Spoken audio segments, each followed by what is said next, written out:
Hi hello welcome to Blasters arena. Kerala Blasters ഇപ്പോൾ വളരെ മോശം പ്രകടനമാണ് നടത്തിക്കൊണ്ടിരിക്കുന്നത്. ഒരുപാട് തോൽവികൾ ഇതിനോടകം തന്നെ ഏറ്റുവാങ്ങേണ്ടി വന്നിട്ടുണ്ട്.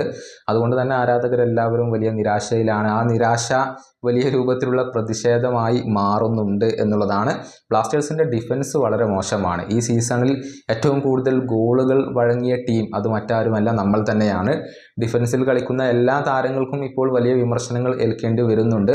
നവോച്ച സിംഗ് മാത്രമാണ് ഒരൽപ്പമെങ്കിലും മികച്ച പ്രകടനം പുറത്തെടുത്തിട്ടുള്ളത്. ബ്ലാസ്റ്റേഴ്സിൻ്റെ ഡിഫൻസിൽ നല്ല ഒരു ലീഡറുടെ അഭാവം ഇപ്പോൾ നന്നായി നിഴലിച്ച് കാണുന്നുണ്ട്. കഴിഞ്ഞ 3 വർഷമായി കേരള ബ്ലാസ്റ്റേഴ്സിൻ്റെ പ്രതിരോധ നിരയിൽ ഉണ്ടായിരുന്ന ക്രൊയേഷ്യൻ താരമായ മാർക്കോ ലെസ്കോവിച്ചിൻ്റെ വിടവ് ഇപ്പോഴാണ് ആരാധകർക്ക് ശരിക്കും മനസ്സിലായി തുടങ്ങിയത്.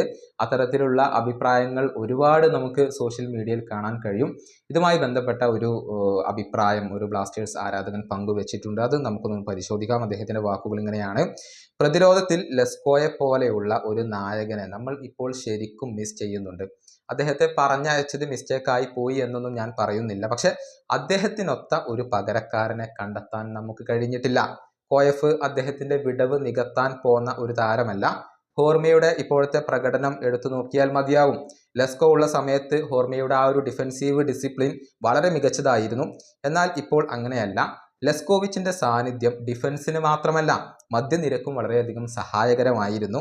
നേരത്തെ വിപിൻ തന്നെ ഇക്കാര്യം തുറന്നു പറഞ്ഞിരുന്നു. പിറകിൽ നിന്നും ലെസ്കോവിച്ച് നിർദ്ദേശങ്ങൾ നൽകാൻ ഉണ്ട് എന്നുള്ളത് ഒരു ധൈര്യമാണ് എന്നുള്ള കാര്യം വിപിൻ മോഹനൻ തന്നെ പറഞ്ഞിട്ടുള്ളതാണ്. ശരിക്കും നമ്മൾ മിസ് ചെയ്യുന്നത് ലെസ്കോവിച്ചിനെ പോലെയുള്ള ഒരു യഥാർത്ഥ ലീഡറെയാണ്. ഇതാണ് ഒരു ബ്ലാസ്റ്റേഴ്സ് ആരാധകൻ തൻ്റെ അഭിപ്രായമായി കൊണ്ട് പങ്കുവച്ചിട്ടുള്ളത്. ഇതിന് സമാനമായ മറ്റൊരു അഭിപ്രായം ഒരു ആരാധകൻ പങ്കുവച്ചിട്ടുണ്ട്. അതിങ്ങനെയാണ്: നിലവിൽ നമ്മുടെ ടീമിലുള്ള വിദേശ സെൻറ്റർ ബാക്ക്, ഡിഫൻസീവ് മിഡ്ഫീൽഡർ എന്നിവരെക്കാൾ കൂടുതൽ ജാഗ്രത ഉണ്ടായിരുന്നു, പരിക്കിൻ്റെ പ്രശ്നങ്ങൾ പോലും ഉണ്ടായിരുന്ന മാർക്കോ ലെസ്കോവിച്ചിന്. അദ്ദേഹത്തിൻ്റെ സ്ലൈഡിങ് ടാക്കിളുകളും അക്രോബാറ്റിക് സേവുകളും എനിക്ക് ഒരിക്കലും മറക്കാൻ കഴിയില്ല. ഇപ്പോൾ നമ്മൾ ശരിക്കും അദ്ദേഹത്തെ മിസ് ചെയ്യുന്നുണ്ട്. അദ്ദേഹത്തിൻ്റെ ആ ഒരു കാംനെസ് അഥവാ ആ ഒരു ശാന്തതയും കൂളും ഒക്കെ എടുത്തു പറയേണ്ടതാണ്. ഡിഫൻസിനെയും മധ്യനിരയെയും ഓർഗനൈസ് ചെയ്യാൻ അദ്ദേഹത്തിനൊരു പ്രത്യേക കഴിവ് തന്നെ ഉണ്ടായിരുന്നു. ഇതാണ് ബ്ലാസ്റ്റേഴ്സിൻ്റെ മറ്റൊരു ആരാധകൻ ലെസ്കോവിച്ചിനെ കുറിച്ച് ഇപ്പോൾ അഭിപ്രായപ്പെട്ടിട്ടുള്ളത്.